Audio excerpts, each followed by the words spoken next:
Olá, meus irmãos, uma boa noite. O vídeo de hoje eu gostaria de falar um pouco sobre a fala que o Messias usou no capítulo de Mateus 24,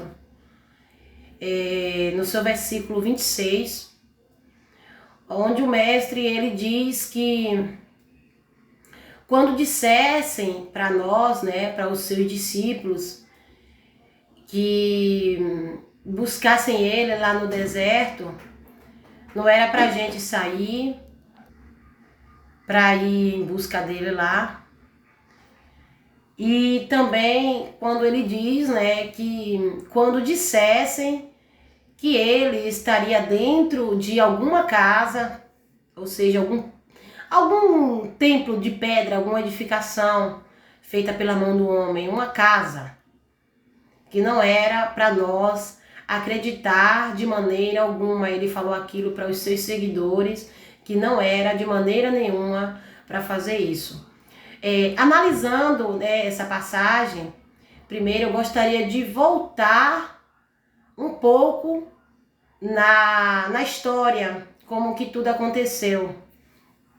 Para analisar essa passagem de Mateus capítulo 24, é necessário também analisar ali Lucas, o capítulo de Lucas, capítulo 21, e também tem o livro de Marcos, onde conta um pouco ali a história que o Messias contou para os seus discípulos em respeito aos finais dos tempos e que sugeria, né, falsos messias, falsos ungidos, falsos profetas, e que ele já estava avisando de antemão para que quando essas pessoas chegassem, né, a gente não fosse enganado, né?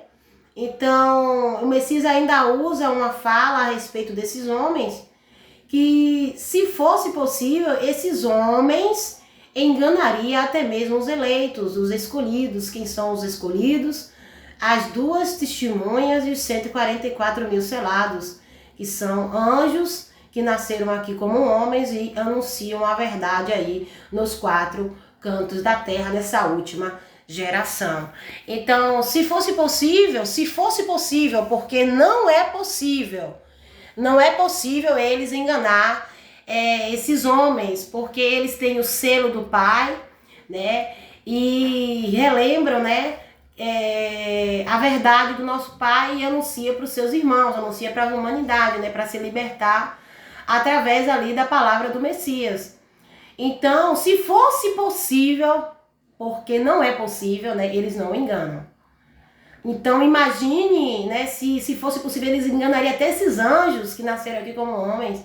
Imagine o que esses homens, aí, esses falsos mestres, têm feito aí com os seres humanos, enganando aí a torta e a direita, né? Então, meus irmãos, voltando aqui, analisando esses três livros, né, Marcos, Lucas e Mateus, eu pude chegar aqui ao entendimento que o Messias estava aqui, né, fazendo aqui a sua missão aqui na terra, né, que é anunciar a palavra, revelar o Pai para a humanidade, né? O Messias estava ali em frente ao templo de Salomão. Quando o Messias falou a respeito desses falsos profetas, o Messias estava ali em frente ao templo. Imagine aí a cena, meus irmãos. Eu já consigo imaginar até a cena, o Messias lá na frente do templo de pedra de Salomão, em Jerusalém.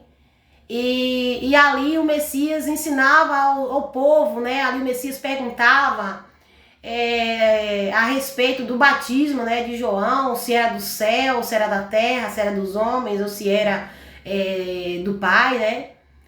Porque ali conta que enquanto o Messias estava ensinando as pessoas ali em frente ao templo, ou seja, o Messias estava em frente a uma prisão, em frente ao aprisco religioso, né, que é o falso abrigo. E ali o Messias estava tentando tirar aquelas pessoas dali, tentando chamar suas ovelhas para sair daquele falso ensino daqueles homens. Então o Messias, ele foi em frente ao templo ensinar a palavra do Pai.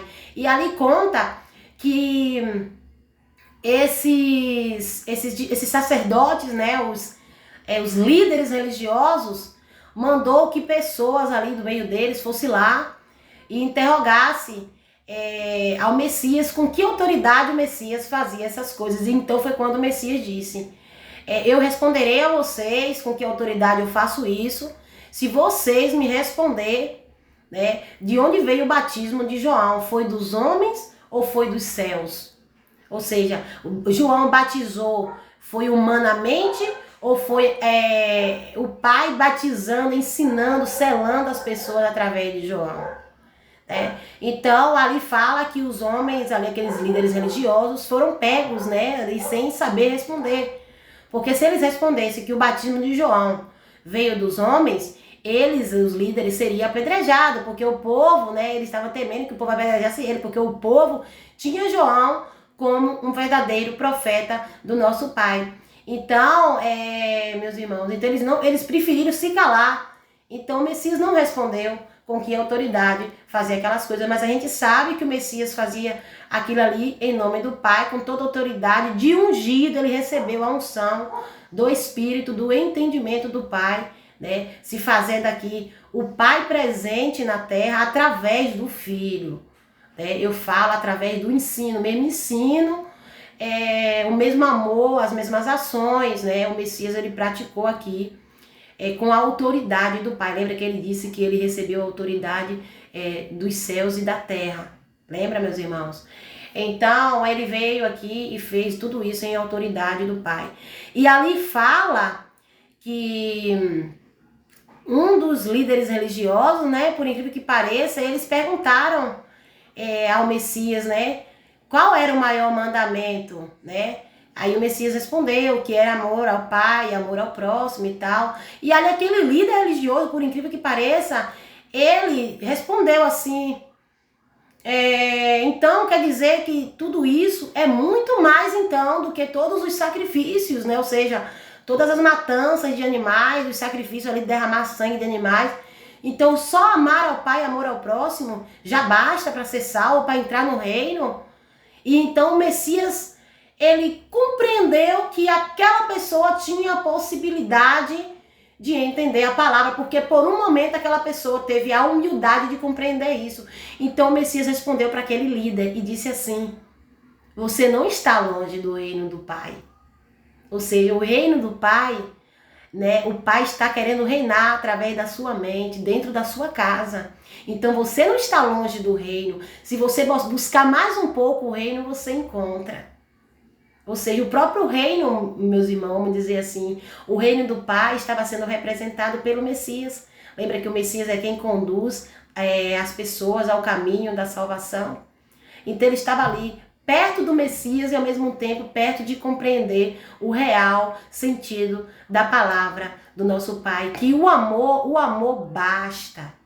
Todos aqueles sacrifícios eram obras mortas, obras feitas para o Deus deste mundo que pedia sacrifício. O nosso Pai, ele nunca pediu sacrifício. O Messias disse em outra passagem, né, que o Pai diz, né, piedade, está escrito misericórdia, mas a gente sabe que é blasfêmia. Misericórdia é uma mistura de palavras que dá concordar com a miséria, né, miséria e concordância, ou seja, tá errado. É piedade, é compaixão, né? Compaixão, piedade, quero, e não sacrifícios, não derramamento de sangue, entendeu? Não holocaustos, é mais ou menos isso.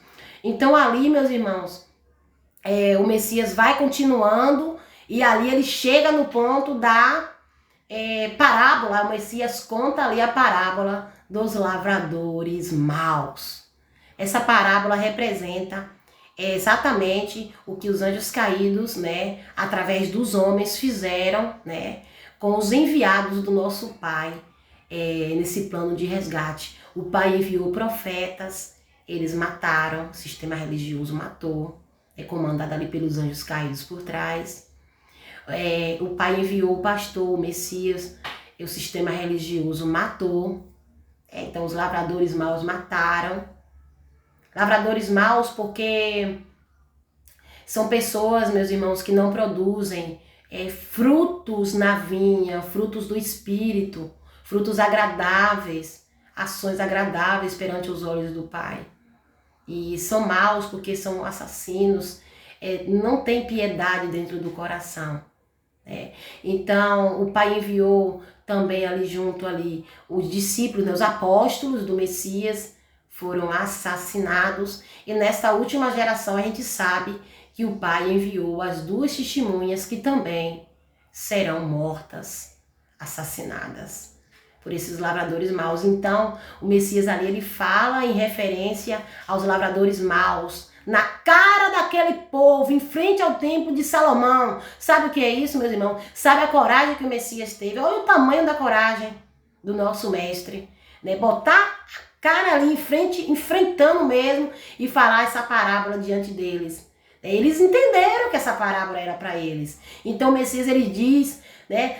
O Pai não fará justiça quando ele retornar, não lançará esses lavradores fora da vinha e dará a herança para as pessoas que ouviram, que obedeceram, para as pessoas humildes. É mais ou menos isso, meus irmãos. Tá entendendo? Então, ali o Messias vai continuando, e o Messias ali o Messias vem e entra com o que está escrito lá em Mateus também 23. E ali o Messias continua e diz: na cadeira de Moisés está sentado, ó, nesse templo aí de Salomão, mais ou menos isso, está sentado os escribas e fariseus. Na cadeira do diabo, no comando, na autoridade do diabo, está sentado os grandes líderes religiosos, teólogos, entendidos na sabedoria humana, os sábios para este mundo, que é os verdadeiros loucos perante os olhos do nosso Pai. Entendeu, meus irmãos? Não estão com a verdade. Então o Messias continua e ali o Messias fala em respeito às vestes dele, que eles gostam de se vestir muito bem, impecáveis. Até os dias de hoje são assim que os líderes religiosos se vestem. São impecáveis, entendeu? Então eles visam muito a aparência exterior. Tem inclusive o Messias continua e ele vai continuando, ele vai dizer que essas pessoas elas procuram limpar a aparência do exterior do copo e do prato, por fora o físico, mas esqueceram de limpar por dentro do prato, por dentro da mente, limpar os ensinos sujos e vir para a purificação através da palavra, a água, a verdadeira água que limpa e purifica, a palavra do nosso Pai. Então ali o Messias, ele ainda diz, esses homens, eles convertem as pessoas, eles andam mar e terra para fazer uma pessoa convertida, a religião deles, mas quando esse se torna 2 vezes mais filhos do inferno, filhos da morte, filhos da condenação, do que eles mesmos. Querendo dizer o quê? Eles já estão condenados. E as pessoas que se convertem à religião deles se condenam 2 vezes mais do que a eles, meus irmãos. Ou seja, passa pela primeira e pela segunda morte. Entendeu? Os anjos caídos, não. Os anjos caídos só passam por uma morte. Mas os homens não. O homem morre o corpo, a carne, mas também morre o espírito. Então, o Messias vai continuando e diz a eles que eles roubam as casas das viúvas com o pretexto de longas orações. Entendeu? E que eles dão os dízimos, davam os dízimos da hortelã, do cominho, só que eles esqueciam de praticar o mais importante da lei. Que lei é essa? O amor ao Pai e amor ao próximo. O mais importante da lei, eles esqueciam. Eles desprezavam. Qual é o mais importante? O juízo, ou seja, eles não temem o juízo final. Eles não temem o juízo do nosso Pai. Eles não temem as consequências. Eles não temem a piedade. E eles não temem ou crer no Messias. Entendeu? São ousados, meus irmãos. Então, quando o Messias ele fala a respeito que eles devoram as casas das viúvas, diz ainda as Escrituras que o Messias ficou ali, acabou sentando ali para observar para observar eles recebendo dentro da arca as ofertas. E ali se aproximou uma mulher viúva, né? Primeiro foram os ricos, lançaram grandes ofertas, e depois veio a mulher viúva, né? Com 2 moedas, suas únicas 2 moedas de todo o seu sustento, de toda a sua vida, e lançou dentro daquela arca. Então o Messias, ele disse: vocês viram isso? Esses ricos lançaram muito dinheiro, mas essa mulher deu mais. Por quê? Porque ela deu todo o seu sustento. O Messias aqui não está querendo incentivar as pessoas de maneira nenhuma a dar oferta ao templo de pedra, não. O Messias aqui está mostrando que aquela mulher não tem apego aos bens, às coisas dessa terra. E aquela mulher, possivelmente uma ovelha, não se sabe, mas possivelmente uma ovelha, aquela mulher enganada, como muitas ovelhas foram e ainda são, ela foi até aquele tempo achando que lá é a verdadeira casa do nosso Pai. Mas na realidade a verdadeira casa do nosso Pai, que precisava de mantimento, era ela. Ainda mais viúva, né? Sem ter quem colocasse o sustento dentro do seu lar, para sustentar ela, seus filhos, não se sabe se ela tinha filhos, né? Então é isso que o Messias quis mostrar, que ela não tinha apego aos bens dessa terra. E achou do fundo do coração dela que ela ali estava depositando oferta ali ao nosso Pai. Então o Messias, sabedor de todas as coisas também, o Messias entendeu ali que aquela mulher não tinha apego aos bens dessa terra, meus irmãos. E ali, quando o Messias ia saindo do templo, ali fala que um de seus discípulos, um de seus seguidores, não se sabe quem, chegou até o mestre e falou a respeito, né, do templo de pedra, olhou, admirou o templo de pedra e disse: mestre, olha que pedras, olha que dádivas, olha que estrutura tem esse templo. Né? E ali os outros discípulos também concordaram com aquele outro discípulo. E aí o Messias disse para eles: vocês estão vendo todas essas pedras, toda essa qualidade, toda essa estrutura aqui desse templo de pedra? Pois eu digo a vocês que aqui não restará pedra sobre pedra, tudo será derrubado. Aqui o Messias não estava falando só a respeito do Templo de Jerusalém, que anos depois seria destruído por Pompeio na invasão a Jerusalém e destruiu o Templo de Salomão ali. O Messias estava profetizando a queda de todo um sistema babilônico, de todas as religiões, de todas as casas edificadas pelas mãos dos homens, aonde o nosso Pai não habita. A Babilônia vai cair. Já está caindo, já está sendo desmascarada através da luz da verdade do nosso Pai, meus irmãos. Então, ali o Messias, ele continua e após ir saindo daquele templo ali, vai saindo com seus discípulos, chegou em outro lugar mais íntimo com seus discípulos. Ele ali agora, ele entra na questão dos falsos mestres. E ele diz que não era para os seus discípulos se enganarem. Não se deixem se enganar. Ou seja, vocês não se deixem enganar por essa beleza física que vocês viram lá, por essa aparência de justiça que eles têm. É mais ou menos o que aconteceu com Eva. Ali quando Eva pecou, ali diz que perante os olhos de Eva, o fruto do pecado era agradável perante os olhos dela.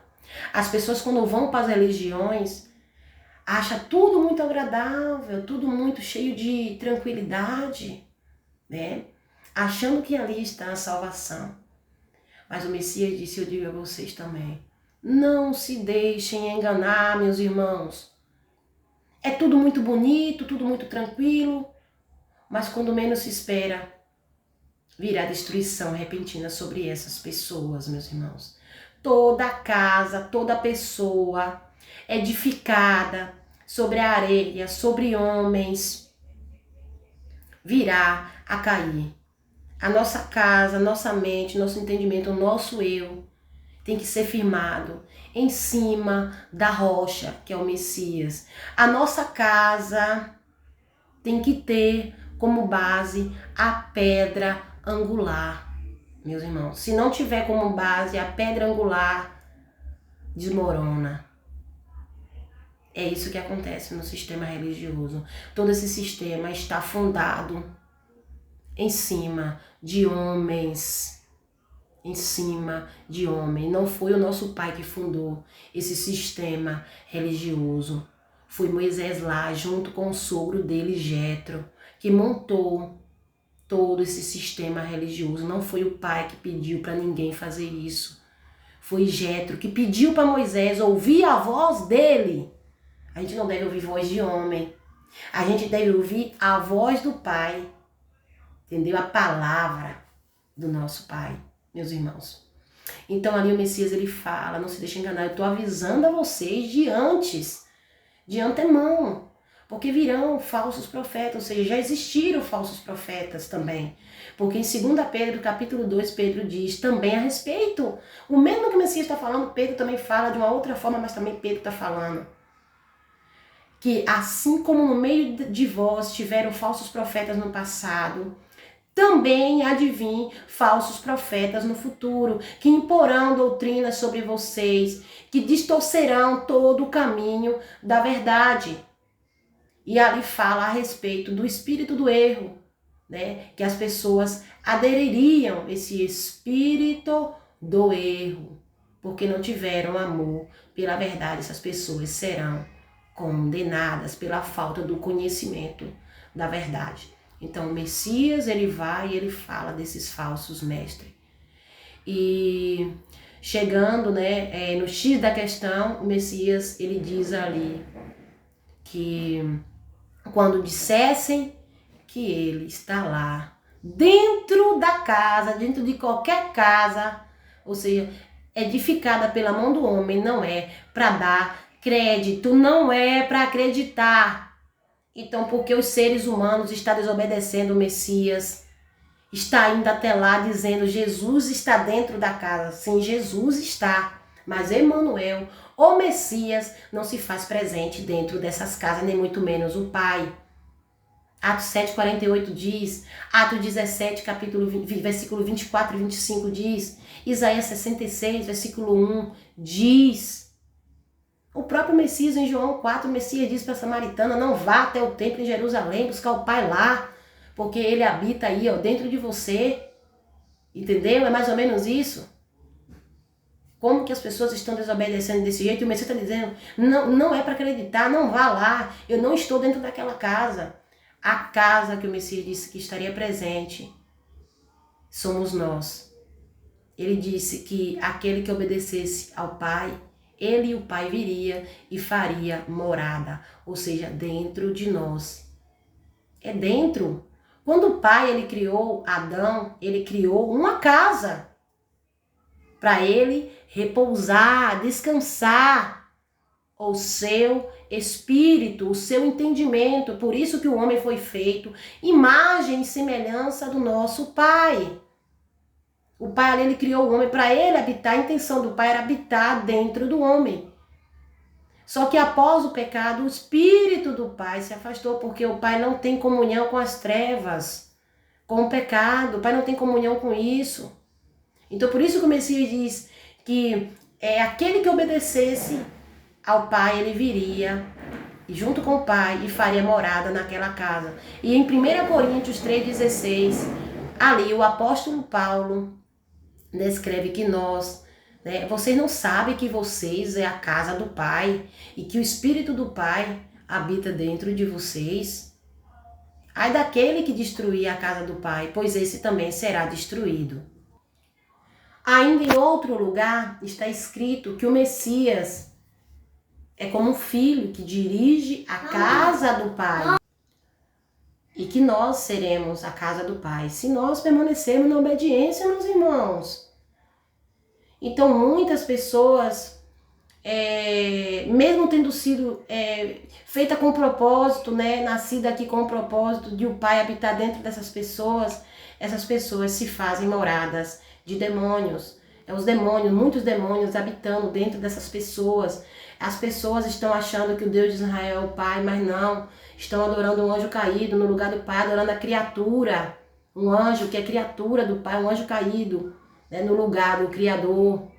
Estão adorando o anti-Messias, né, a besta do Apocalipse, achando que estão adorando, obedecendo ao Messias. Mas não, meus irmãos. Estão adorando ao anti-Messias. Falando a respeito desse anti-Messias, meus irmãos. Vamos falar em respeito a uma fala que está escrita lá no livro de Apocalipse, né? Vou resumir aqui. Eu penso assim, que o maior erro das pessoas, de muitas pessoas que ainda não compreendeu a verdade do nosso Pai e ainda não entendeu que Jesus Cristo é a besta do Apocalipse, é exatamente achar que a besta, esse anjo caído, ele só vai operar dentro da grande tribulação. Mas não, meus irmãos, a besta já opera há muito tempo. Após a morte do Messias, o anjo caído tomou a identidade do nosso mestre e foi posto dentro do livro Bíblia. No lugar de Emanuel e Emanuú, colocaram Jesus para levar as pessoas para o engano. Mas a profecia do Pai é certa. Lá em Isaías 7,14 está descrito o nome do nosso mestre. Ele se chamaria Emanuú, Emanuel. Em Mateus capítulo 1, versículo 23, o apóstolo do Messias confirmou que ele recebeu esse nome para que se cumprisse a profecia de Isaías. Aí eu digo a vocês, se a profecia de Isaías se cumpriu, como que de repente se chamou Jesus, meus irmãos? E ali, continuando no capítulo 1 de Mateus, ainda diz que José fez segundo aquilo que o anjo em seu sonho lhe disse para fazer, e recebeu a sua mulher Maria, né? Então, se José fez segundo aquilo que o anjo disse a ele, que era para colocar o nome de Emanuú, para que se cumprisse a profecia de Isaías, qual o nome verdadeiro do Messias, afinal? Por acaso, vou fazer uma pergunta para vocês. Meu nome é Vera. Por acaso eu chego em um outro país, meu nome vai mudar? Será que meu nome vai mudar? Eu vou me chamar Ana? Valéria? Não, meus irmãos, o nome é um só. O nome é um só. Só por intermédio do Messias, o verdadeiro Messias, o Emanuú, é que chegamos até o Pai, pois ele é o caminho que nos guia até lá. Então a profecia de Isaías se cumpriu. Então, em Apocalipse está descrito que todos na face da terra se maravilhariam após a chegada da besta. Aí eu digo a vocês, meus irmãos, como é que as pessoas se maravilhariam após a besta? E ainda está descrito que eles falariam, que as pessoas falariam. Quem é mais forte do que ela? Quem poderia batalhar contra ela? Né? Aí eu digo a vocês, o que acontece dentro dos templos de pedra e fora dele? As pessoas acreditam tanto nesse nome, Jesus, que ninguém pode falar nada. Se você disser que o nome do Messias não é Jesus, as pessoas vêm e te apedrejam. Entendeu? Tudo em nome desse Jesus. Se faz milagre em nome de Jesus, se cura em nome de Jesus, profetiza em nome de Jesus, vai ter um carro em nome de Jesus, uma casa em nome de Jesus. É esse nome na boca o tempo todo, blasfemando dia e noite o nome do Messias. E blasfemando também o nome do nosso Pai, né? Que é Pai, e as pessoas insistem em chamar de Deus, de Jeová, de vários nomes aí, meus irmãos. Então, as pessoas acham que nada nem ninguém pode batalhar contra Jesus, mas estão enganados. O Emanuel, aquele que está no reino e recebeu um novo nome, ao retornar ao reino, que só ele mesmo é quem sabe, ainda não sabemos o novo nome dele, só os vencedores é quem conhecerá esse novo nome. O Emanuel, o Messias, vencerá esse Jesus, vencerá essa besta que vocês acham que é invencível. E será lançado, meus irmãos, essa besta será lançada no lago de fogo e enxofre. Então, talvez as pessoas perguntem, mas como que um anjo caído pode fazer milagres, prodígios, maravilha? Aí eu levo vocês para onde? Leia a carta de 2 Tessalonicenses, capítulo 2. Ali está descrito que essa besta viria com toda a eficácia, operando milagres e prodígios, segundo toda a eficácia de Satanás, o filho da perdição. Já está condenado. Já está condenado. Então, meus irmãos, a besta usa de toda a prática ilusória para enganar a humanidade. Assim como a serpente, né, o diabo enganou Eva lá, a humanidade continua sendo enganada pela serpente e pela besta, que é quem comanda o mundo hoje. Porque o dragão, Satanás, entregou todo o seu poder na mão da besta. Hoje a besta é quem controla este mundo. Vamos dizer que é o maligno desse mundo hoje, o jazno maligno, o mundo está entregue na mão da besta, meus irmãos. E mostrando para vocês que sim, é possível sim, esse anjo caído fazer milagres, prodígios aí para enganar as pessoas ilusoriamente, mas que levarão para uma repentina destruição. Vamos lembrar, meus irmãos, que o Messias lá em Mateus capítulo 25, quando ele está falando a respeito da separação de bodes e ovelha, o que é que o Messias diz para eles? Que quando ele esteve com fome, com sede, esteve nu, eles não fizeram nada por ele, né? E ali o Messias, também ele fala em outra parte no livro de Mateus, complementando essa fala que ele diz em Mateus 25, o Messias diz que naquele dia chegarão para ele e dirão: Senhor, Senhor, em teu nome não fizemos milagres, prodígios, maravilhas?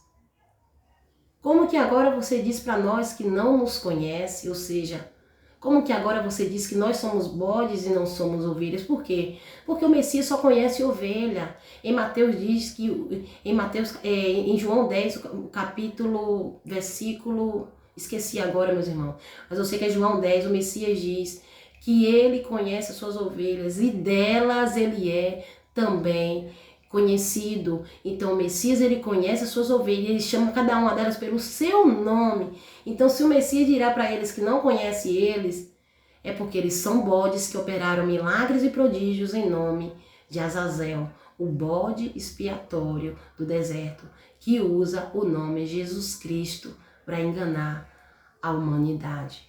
Despertem, meus irmãos, enquanto é tempo.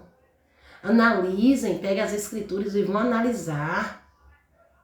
Saia dessa, meus irmãos. Se o nosso Pai não habita nesse templo de pedra, vocês acham que lá está a verdade?